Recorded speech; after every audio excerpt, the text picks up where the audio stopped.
Welcome, everybody, to another edition of Bout Time Podcast. I'm your host, Todd Middendorp, COO of Valor Sports, and joined always with Ken Shamrock. Ken, how you doing today? I'm good, my friend. How are you, Ben? Good having you on again, my friend. Let's do this. Yeah, good to see you. And we always have behind the scenes our super producer, Alex Nath. Alex, I got another funny Ken story for you. So at the first event, Ken and I went down to have breakfast at the Four Bears Casino. It's pretty packed, and there's just one guy behind the counter. You give him your order, and then he's on the griddle making it. So I give him my order, and he's got his back turned to us. And Ken asks him for him to make him some scrambled eggs, and the guy cops an attitude. Kind of, I'll get with you. And then he turns around and sees that it's Ken. And he's like, oh, what did you want again? And Ken and I go back to the table. I'm like, well, he sure changed his attitude once he turns around and saw you. Yeah, it was one of those ones where it was like a reality check instantly. Yeah, that was pretty funny. Yeah, Ken, another thing, it was nice to see in the O2 Arena. I heard they broke a gate record there for UFC. Almost 18,000 people have sold out. So you know the fans in England come out to support their hometown hero. Oof, no doubt, brother. That's powerful. Yeah, it would be nice in the future for Valor to go out to England and put on a show out there. They love bare knuckle, man. I'm telling you, they love that. Yeah, and speaking of, we've got a special guest here with us today. The ValorBK heavyweight champ, winner of the VBK1 heavyweight tournament, Mark, the Hand of Godbeer. Mark, how you doing today? How you all doing, guys? It's good to be back. Good to there he is. Mark. There's the man. How you doing, brother? Yeah, I'm good. Yeah, I'm really well. Yeah. So, good. First, let's just clear the air right now, man, because it looks like you're trying to come through the screen right now, and I ain't trying to have none of that. Just settle down. I apologize for anything I said that may have made you upset. I'm sorry, so please don't come after me. All right, be gentle. Daddy, you know as well as I did. We're all fighters. We're all temperamental.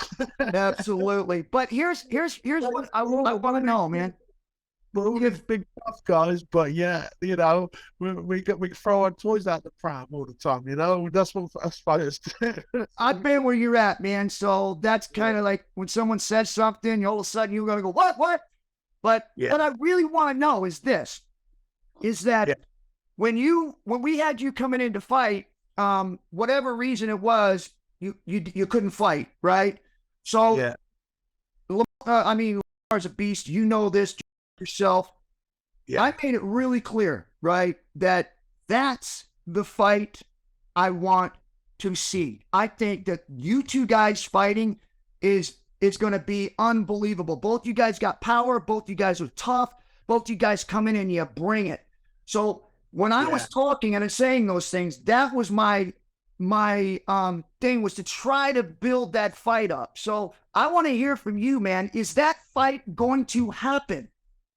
Yeah, listen, the way I see it is I'm your champion, so I can't not be a champion if you offer me to fight someone and I say, no, I'm not fighting him. What type of champion would that make me? So if that's the fight you guys want to make, if that's if that's as a promotion, if that's who you feel is next in line and worthy of fighting your champion, then send me the contract. I'm down. Let's fight. That's what I want to hear, man, because, you know, I was uncertain myself about whether or not you were going to come back and fight, because the last I heard was that you were taking some time away, which is fine. But I want to make sure that that's what you want to do, man, because we would love to have you. Yeah, 100%. Yeah. I think just to clarify on taking time out and stuff, I don't want to go down the rabbit hole with the whole COVID situation right now, but, you know, as you guys know, the last 2 or 3 years for the whole world has been a strange place, you know, traveling for me. My career, literally overnight, I think overnight, my career basically ended, you know, when COVID kicked in, all the restrictions kicked in, the Americans seemed to find a way around it where, you know, you guys seemed to carry on fighting because you had so many different states and so many different rules, so many different legislations. But in the UK, they stopped all of our travel.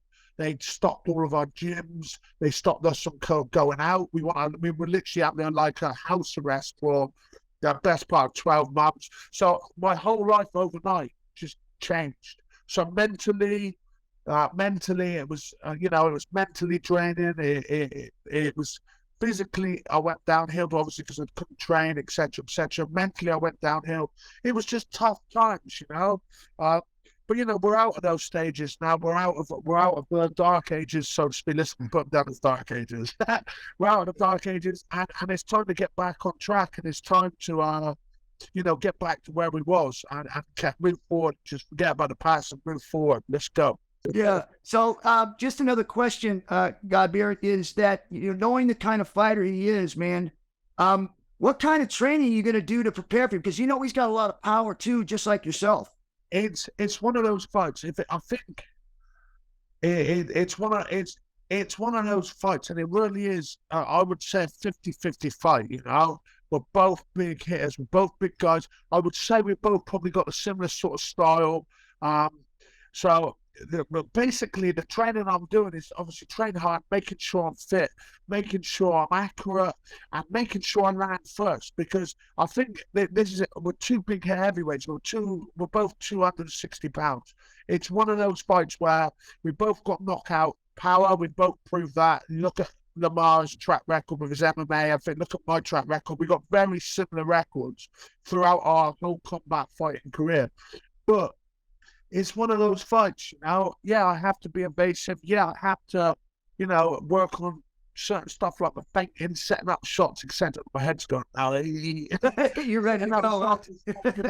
Well, it's one of those fights where it's a don't blink fight. There's no denying the fact if Lavar catches me clean, I'm going to sleep. And there's also, in the same respect, if I catch Lavar clean, he's going to sleep. So it's one of those fights, you know, and I think that's what makes it exciting, because it's not one of those fights where, you know, one person's going to come away, you know, unscathed, an easy win. It's one of those fights where it's a 50-50 fight. It's going to be explosive. It's going to be 50-50. And I think also you have to approach fights like this. It's like knock them out or get knocked out. Do or die. It's one of those fights. Do or die fight. That's exactly what it is. So basically what you're saying is that if this thing is a 3-round fight, it ain't going 3 rounds. Someone's getting put to sleep. It's bare knuckle with 260-pound baggers. In the bout circle, right? No ropes, nowhere to hide, faced off in that circle. I mean, that's a crazy fight. We all want to see that fight. That's a big fight. We all know what Lavar's going to do. We all know what I'm going to do. Lavar's going to come in to knock me out as quick as he can. I'm going to go in there to knock Lavar out as quick as I can. You know, it's one of those fights. You know, it really is one of those fights. Would you like knowing his power, like the kind of power he has? I mean, when you train for a tournament, it's obviously a little bit different because you don't know if you do know you fight, you know you fight second. So when you train for this kind of fight, what is on your mind as far as going into train with this kind of guy? What would I mean, obviously you don't want to give away, you know, all the ingredients, but how does your training actually change knowing the kind of power that he has? I think it's simple as this. Lavar's one of these guys. We've seen these. I don't mean to bring it up because, you know, I'll get on with James McSweeney, a very good, you know, good friend of mine from the past, training partner and stuff. But learning from that fight, you can't give Lavar any room. You have to meet fire over fire with Lavar. You have to meet him in the middle head on.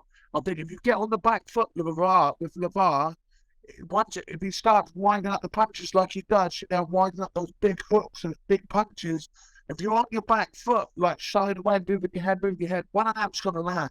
You know, if you need to be in his face and you need to meet fire with fire. There's no denying the tactics. Any fighter knows that you know, we're in a stand-up war with Lavar. It's either do or die. You have to meet him first. You have to let him know you're there. You know, if he gets you on the back foot and he starts throwing his bombs and stuff, he's gonna capitalize on that. So it's just one of those fights where you just have to meet him in the middle, do or die. It really is a do or die situation. Now, it's bare knuckle, it's 260-pound knockout artist, and it is going to be a case of who catches the guy first. So, you know, there's the old saying, isn't it? You know, you go in on, you come out with your shield of honor. You know, there's one of those fights. Yeah, I'll tell you, Valor Bare Knuckle in that bout circle, brother. I said it before, I'll say it again. That is the fight I want to see.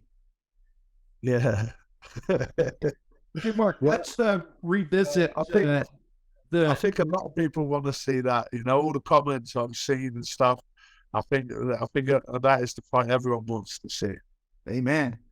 Hey, Mark, let's revisit the tournament. Going into the tournament, probably something different that you had to prepare for. How was training for fighting multiple times in one night? Different rather than fighting one time in a night. So I think the advantage I had in that tournament is every one of the guys, i.e. Sokaju, Mighty Mo, Jack May, even though we're all experienced veterans, we're all between 30 and 40 fights apiece, you know. We all got, you know, highly skilled, veterans of combat sports in all different styles, kickboxing, MMA, etc. I think the only advantage I had going into that tournament is I had fought bare knuckle before. Previously, going into Valor tournament, I was the British champion, BKB heavyweight champion. So I did have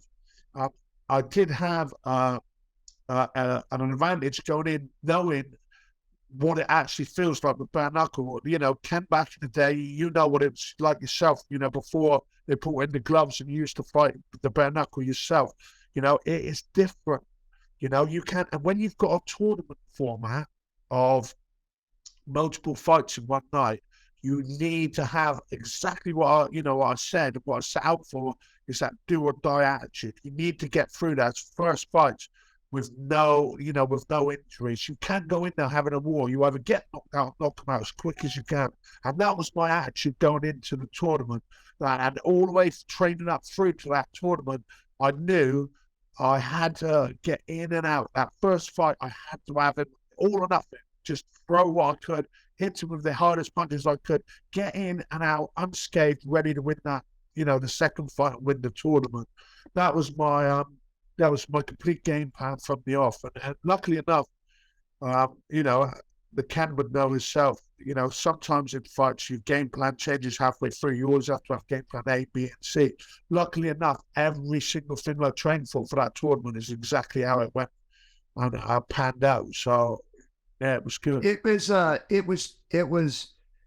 It was crazy to see, because I know, like, Todd and myself and Matty, we were all sitting there watching the fight, and you hit him with this jab, Jack May, in that fight, and you hit him with the jab, and you dropped him, and then we're like, oh, that was great, and then, seconds after that, you hit him with this overhand right that just put him out, and for a minute, like, we're excited, but we're worried. But as soon as then we were excited, and we're like, man, that was unbelievable. So going into that, you had to fight Mighty Mo next. Like, and he's a great fighter. So you knock him out. You had to know going into your next fight with the war that he had with Sokaju that you had to have some sort of advantage, and you need to push the fight because he had gone a lot longer than you did. Yeah, exactly that. And of course, I know Mighty Mo he said, I really respect a fighter like Mighty Mo. He's one of these guys like yourself, coming up to the ranks. He was always one of those fighters that were there in the background for years and years and years. And I respect him, someone I looked up to. But I know he said a few comments in the past that, he wants to have a rematch with me, but on fresh feet, etc., which I'm willing to do if it ever come down to it. But going back to the tournament-wise, like you said, yeah, obviously I did have an advantage going into that fight. There's no denying that. There's no denying he had a 3-round war with Sokju, and you've got to take your hat off to him. You've got to take your hat off to Mighty Mo. It just goes to show his character after having a war like that to even get back into that second fight with me, you know? Like, I'd take my hat off to the guy for even stepping back into the next fight. There's a lot of fighters that would have, you know, they would have called in the fighter to take his place because of the damage he took. But it just goes to show how you know, I've got nothing but respect for Mighty Mo, and hopefully down the line in the future, then maybe there is some room for that rematch of both of us at fresh feet with fresh feet. It'd be interesting to see. There's another fight in the future. Don't want to take anything from you too, because when you go into these tournaments, it really is about who does a better job being able to win that first fight and come out less scathed. And if you're able to do that, that's not a knock on you, right? I mean, that's just the way you were able to do it. You performed much better in the first one. You got an opportunity to go into the second fight more fresh. So no knock on you for that at all. Also as well, as I stated before going into this tournament, the only advantage I had over all the other fights in the tournament is I actually done bare knuckle. I don't believe, I may be wrong, but I don't believe any of them from the research I've done did a bare knuckle fight. So I knew, I just knew that when I won the British title, I had a 5-round war with Mickey Parker, a guy called Mickey Parker. Mickey Parker's one of these guys, you know, the bare knuckle world, you don't have to be the most, you know, you don't have to be the most talented technical fighter. You know, a lot of this bare knuckle boils down to who's tough and who's not. I've seen so many professional boxers and stuff transfer over to bare knuckle. They've took 1 or 2 punches and they're like, "No, I'm not doing that," you know. But I fought this guy called Mickey Parker, and I had a 5-round war with him. And when I had a war with him, literally, after I finished the fight, I won the fight, but I had this tactic of jab, jab, jab, you know, move, jab, jab, jab, which is bad enough. The jab is useful.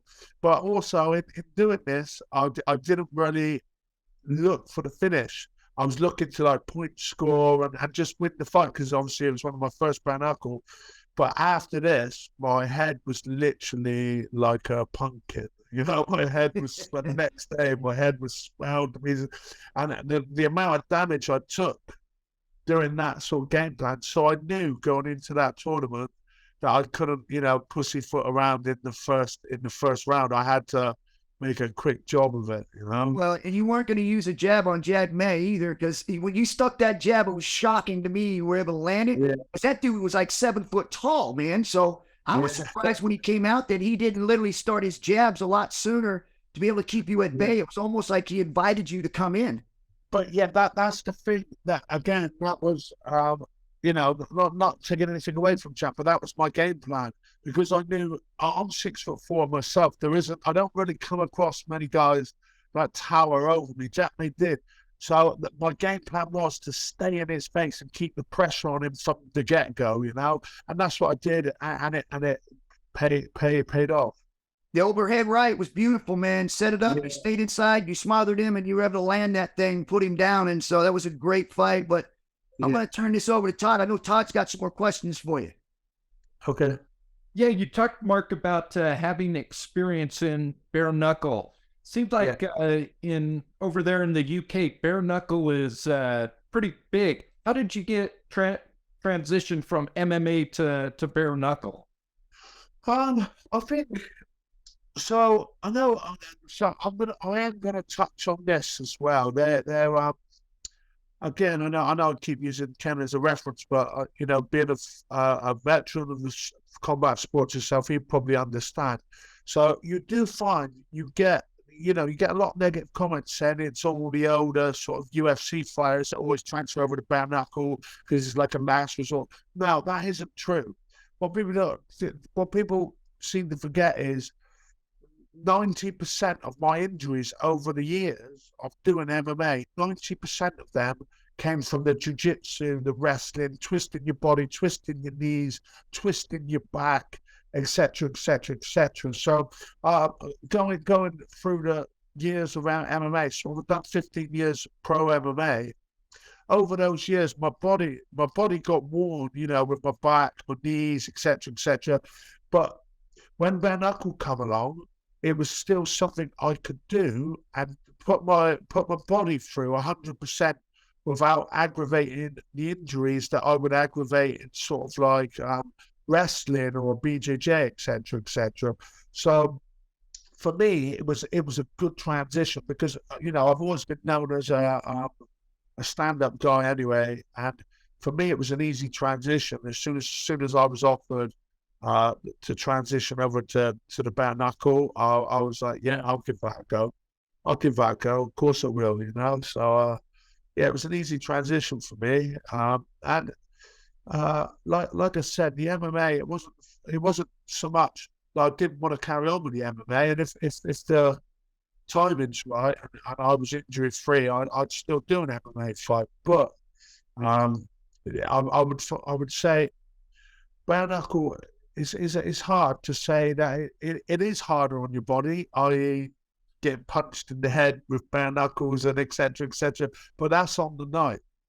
But you obviously you don't train bare knuckle the whole way through, but you're only training your hands, boxing your hands. So you're not doing the wrestling and this and this. So the training, even though it's hard to say this, but the training is just as hard, obviously, because you push your bodies in different ways.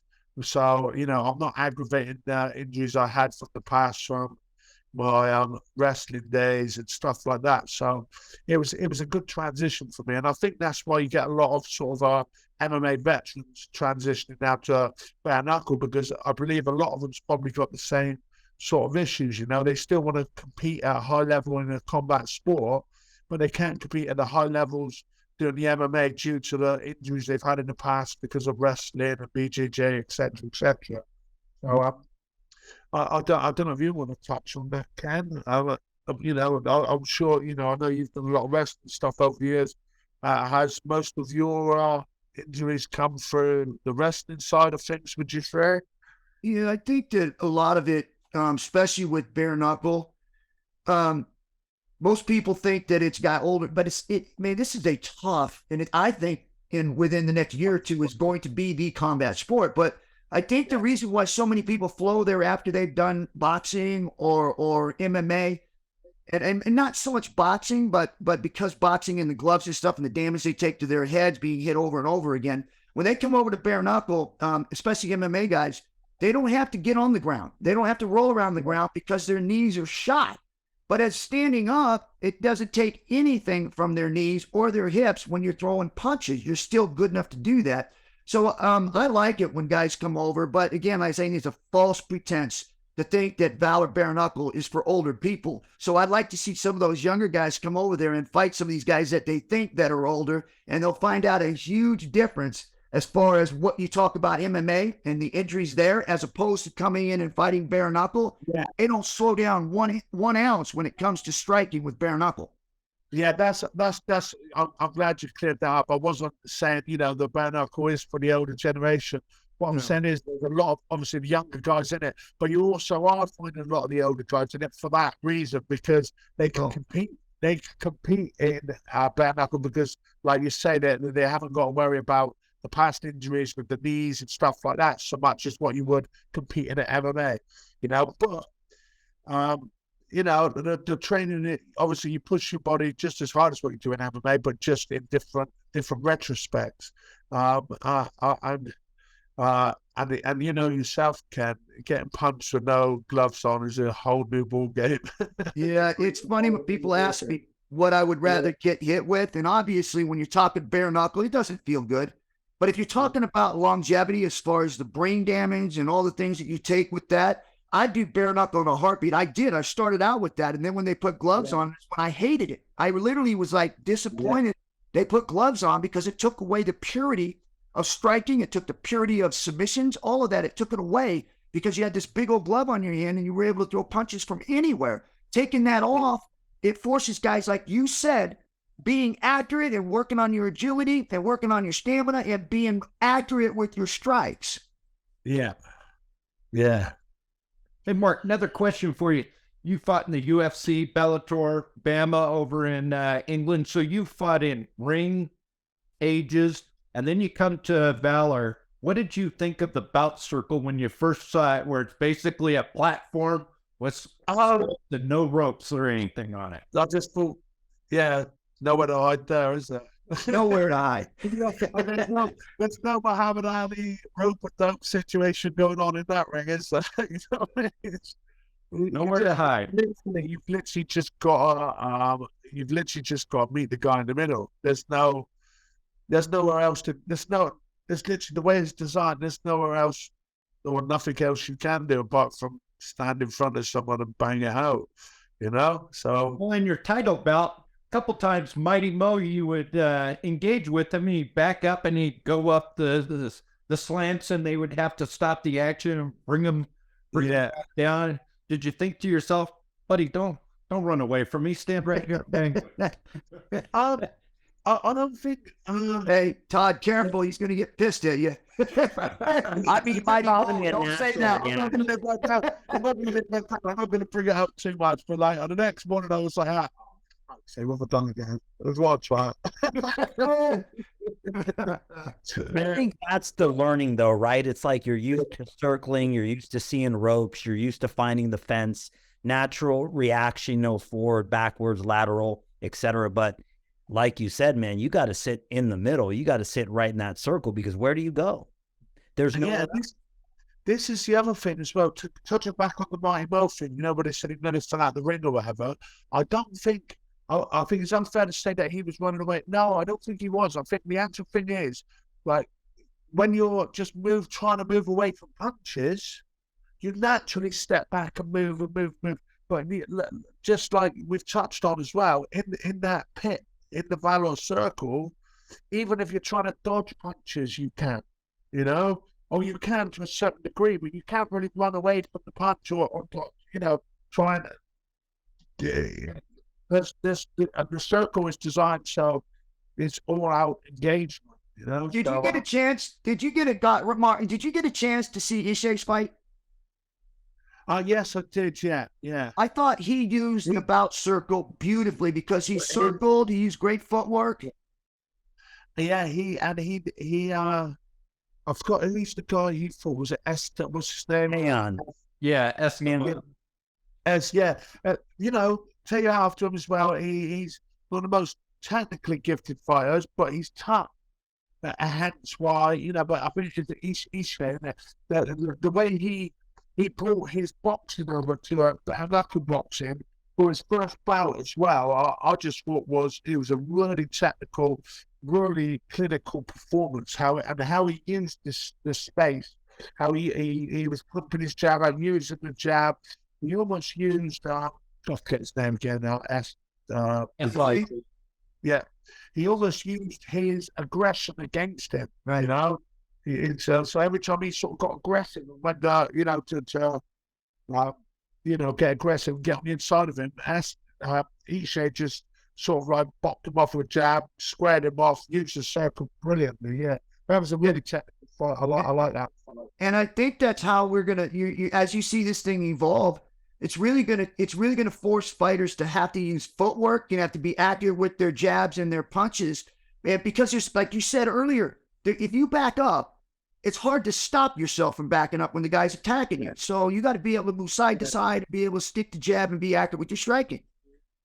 I've got a funny. Imagine Lavar swinging his punches. Then I'm gonna have to learn to cut a few angles, Well, or you could just stay with knockout punches. That'll work too. Yeah. This is why I say it's 50-50. You've got five a fight, and it is one of those fights. Come back to that fight here. Me and Lavar's one of those fights 50-50. It's either get knocked out or be knocked out, So I can't wait for that. I can't wait for that fight, man. Like I said, I think that's gonna be a great fight. I'll touch on a story of me and Lavar. So we go back to my first big fight when I just got into the big leagues. I signed for Bellator, and I just got, and then I was out for but I just signed with Bellator, and I just signed with them, and everything's about and then I fractured my neck. So I basically broke my neck. So and I was out for 18 months of broken neck. And then so I done all my recovery. I managed to get myself all back up and running again. You know, I had to wait for the go-ahead from the doctors. I wasn't allowed to fight till the doctor signed me fit to fight. So come the end of it, I'm chomping out about 18 months. They just signed me fit to fight. So they signed me fit to fight. And they flew me out to Fresno, California. And I fought in the main event on Bellator against Czech Congo. It's his first fight when he came from the UFC over to Bellator. And I always remember it. Lavar was on the same card. And I'm like, look at me. I can tell I'm like a young pup. It's like my first big show, you know, stepping up to the big time. And a main event fighting Czech Congo. And I can remember Lavar coming on to me, like, just before I'm walking out, he's going, now's your time to shine, you know? Like, basically, now's your time to shine. Now's your time to put the work in. Like this, you know. And I always remember that as a bit of a sort of mentor, because obviously Lavar as a fighter and stuff, it was someone I always looked up to before all this. Next thing you know, I'm fighting main event on go with all these guys, you know, and that always stuck in my head, like the sort of respect he gave me and the boost he gave me before I went out. So props to him for that. Yeah. Isn't it funny how it comes full circle? Like literally a guy that literally pumped you up one time in a fight where you just come across past, and now soon here you're going to be standing there fighting them. It's a small world, the fight world that we live in. A lot of great people, a lot of good guys, man. And man, I'm excited. Like I said, I'm excited for you. I really think I was disappointed when I heard that you were taking time away, because I told you, and I say it over and over again, man, that I truly believe that this fight is going to be one that's going to set the stage for bare knuckle moving forward. Yes, so do I as well. And you know, I think both with a full camp, you know, with the right mindset, without all the restrictions that has been going on in the last couple of years, without all the bullshit, without all the social media trolls, without this, all that, clear all of that, and then just get this fight going, and just go in there, the best guys, you know, going there with my best head, him going there with his best head, no other distractions, and just go out there and actually prove to everyone exactly what two heavyweights are supposed to do when they step in that circle. Well, brother, I'm glad to have you, man. My opinion, you two are the two best heavyweight bare knuckle fighters in the world. I think hands down, you look at the other ones out there, I don't think you're going to find two better heavyweights out there than you and Lavar. Yeah, thank you. So I always like to tell funny stories. I got a funny one about Mark. So after Mark won his title, we're having a couple of beers at the little nightclub there, and the guy you were just mentioning, Esteban. No attention there. I was a lot of beers. Yeah. And he comes up to Mark, and he's getting a little lippy with Mark, and he said something about like, well, what do you do? And Mark just looks at him and goes, I put people to sleep. And he looks at him and goes, oh. And he turned around and walked off. You remember that part? Yeah, I did. But again, you know, I don't want to come across as being an ass, but, you know, I think that was the right comment for the right time. Right. Sweet. That was the perfect response. Just that one liner. And he was basically mocking my fight, and then like saying about how technical his fight was and all this stuff. And then he did tell me, I said, what did you do in yours? And I just went, I put people to sleep.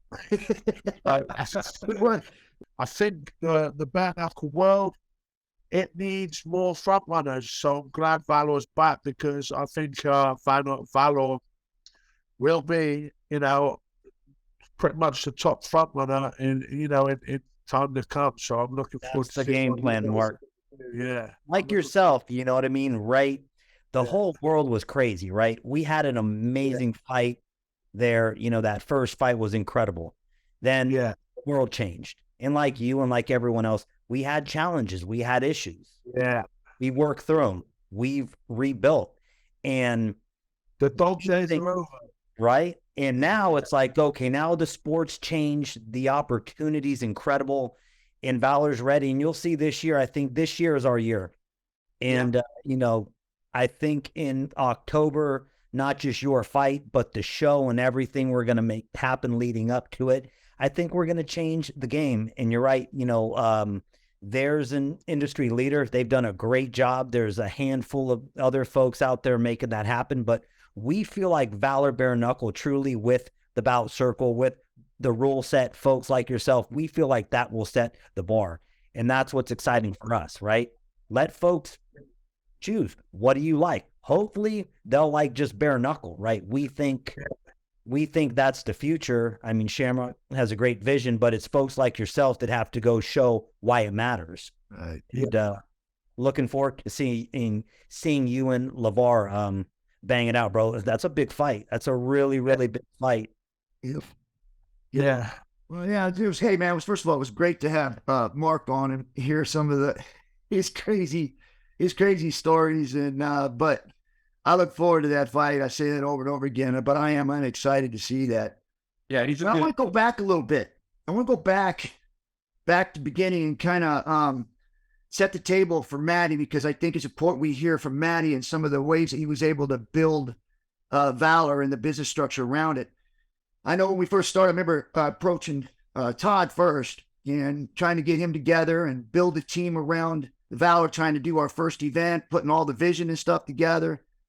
But then we had to, going into every fight, it's not just putting on a fight. You got to be able to have business structure put around it. And so I remember Todd had said, hey, Matty's doing this thing with Gincana, and he's kind of, set the industry in that sense. And he's open to doing stuff. So I remember we went and met with him. Had a great conversation. Obviously, our relationship goes way back to Jerry Bolender when he had a gym in Napa, California. I know Todd had trained there under Jerry, and Matty was training under Jerry. So it just made sense to go there and sit with Matty and kind of fill him in on this vision that I had of moving Valor into this bare knuckle combat space. And we had that conversation, and I remember he immediately saw the value in the vision that I had, and obviously jumped right on board. I remember we did our first event. It was like, I think Matty put it the best. It was like lightning in a bottle. So once we had the proof and the concept of that vision, then it was time. Like now it was time to now put a business around it, like literally be able to get this out to the masses so that everybody could see it, but at the same time, be able to have some sort of business structure around it so we could keep growing.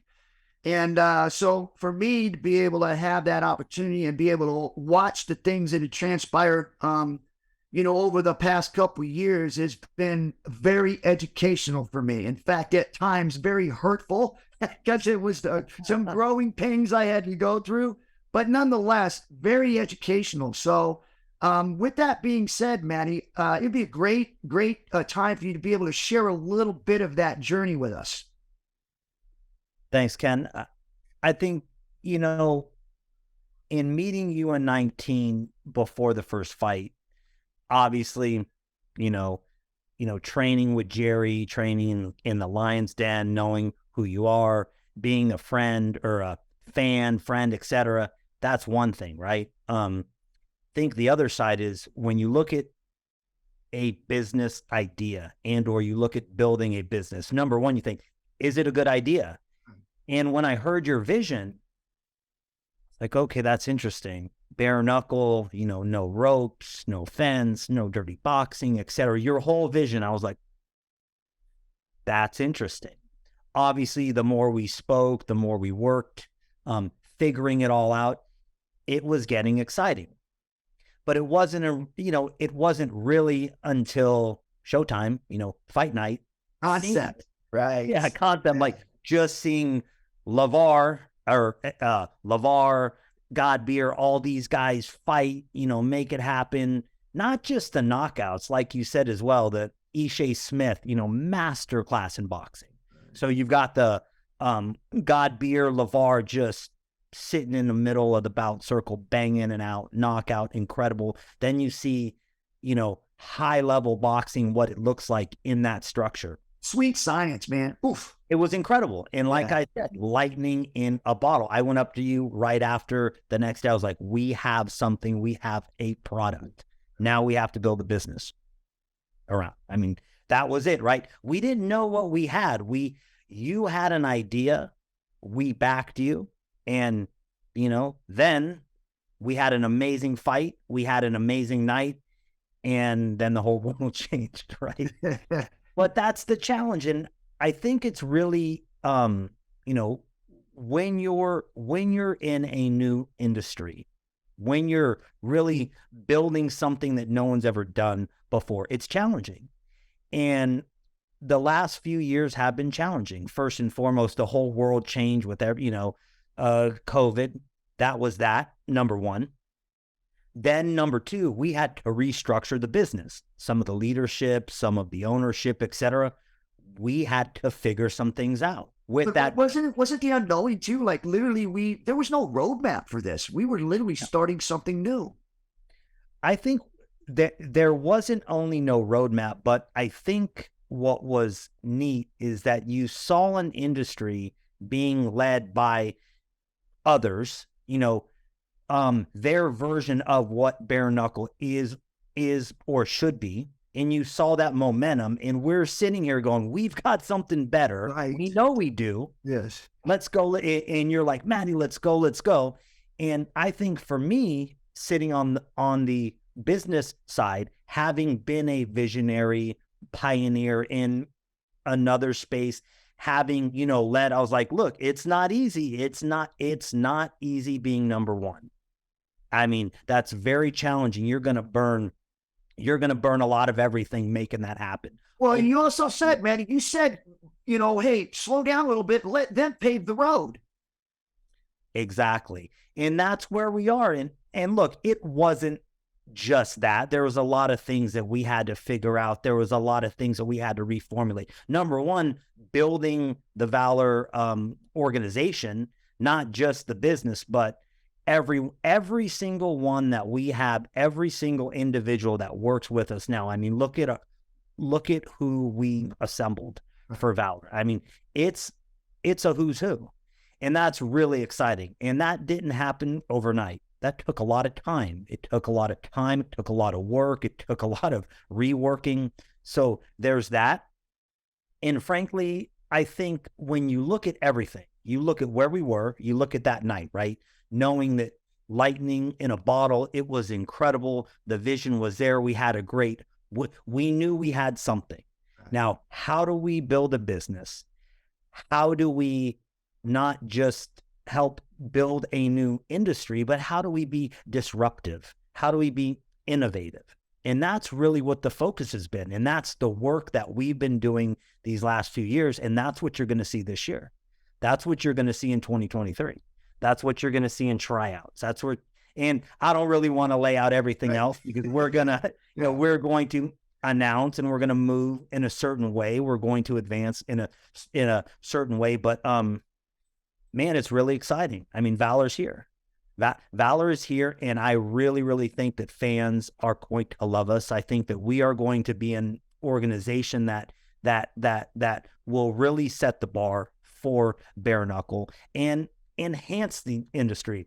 I love the UFC. I love BKFC. I love what a lot of these guys are doing. I love watching them. I think they're doing tremendous things. We have value that we're going to add. We are going to not only enhance the industry, but frankly, I think we're going to disrupt it. And that's in line with that's in line with what you've done your whole career. And that's what I said to you, man. Like, you like what I love about working with you. You're just like, let's go. Next fight, next thing, let's move. And I think we balance each other nicely to be like, okay, let's be a little more strategic. Slow it down. Yeah, slow down a little bit. Exactly. Yeah. So as hard as it's been, man, I feel very strong. And I think everyone on the Valor squad would agree. We are positioned very well. Where do you see us internationally, Matty? I mean, like, that's exciting because we got England, we got Godbeer. There seems to be a lot of, obviously, there's strengths in Japan, obviously England. There's just a lot of that. Bare knuckle seems to be spreading everywhere, and I know Valor's set up for that. Valor, absolutely. Look, and we've worked very hard to build our international network. You'll see Valor USA this year. Next year, you'll see us in multiple different jurisdictions, multiple different countries. You will see a Valor Mexico. You will see a Valor UK. You will see a Valor, something else. I don't want to spill all the beans, but you know what it is. And I think not only just that international reach, but actually how we are advancing our business strategy. It's unique. It's thoughtful. And I think it's going to scale. And I think it's going to be very, very sustainable. And that's what you need. You need something that's sustainable, and you need something that's scalable.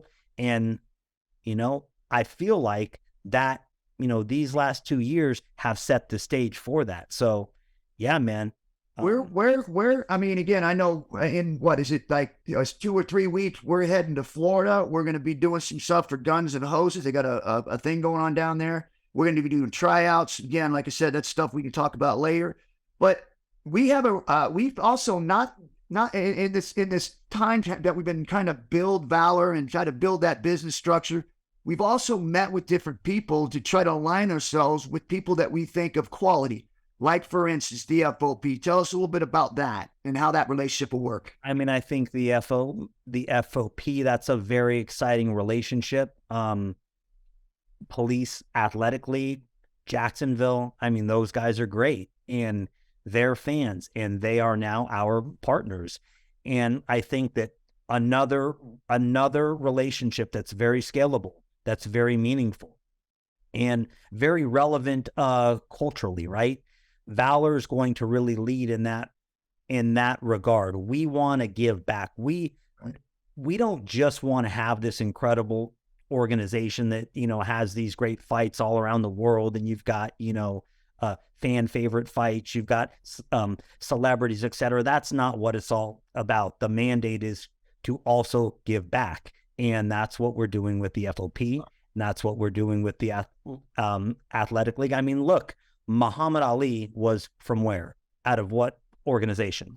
Athletic League. What a legacy, right? And so we'll be sharing and showcasing why that matters and why those relationship matters. Tryouts on the 10th and the 11th April. That's a big deal for us. We've had an incredible response online, hundreds of signups, and not just Joe Schmoes, real ones that are like, I want to fight for Valor. I want to fight for Shamrock. That's exciting. And, look, October in Jacksonville, that is a big date for us. Big show, big date. And, yeah, man. It's going to be exciting, man. First of all, thanks, Matty, man. It's great shooting a breeze with you. Todd, you got any other questions, my friend? Not questions, but you know how I love my tell the story. Matty and I go way back. Like I said, we trained at Jerry Bolander's together. So I would go over to Matty's house quite a bit up in Calistoga. And at that time, his 2 older sons were very young. They used to call me Uncle Todd. I think Matty knows the story I'm going with this. So one of them has a poopy diaper and wants me to change it. And him and Barbie convinced me that my wife, it's a privilege. If he's asking you to change the diaper, that means something special. I'm thinking in the back of my mind, nah, you two just don't want to change this crap. And you can make it seem like all of a sudden, ooh, Todd's here, change the diaper, wipe the ass. He's just, slowly building a business structure around it. But that's what's exciting about the Valor, squad here. We all go way back, man. And, it's really exciting that we have sort of the same energy, the same mandate, the same focus as when you built the Lion's Den, right?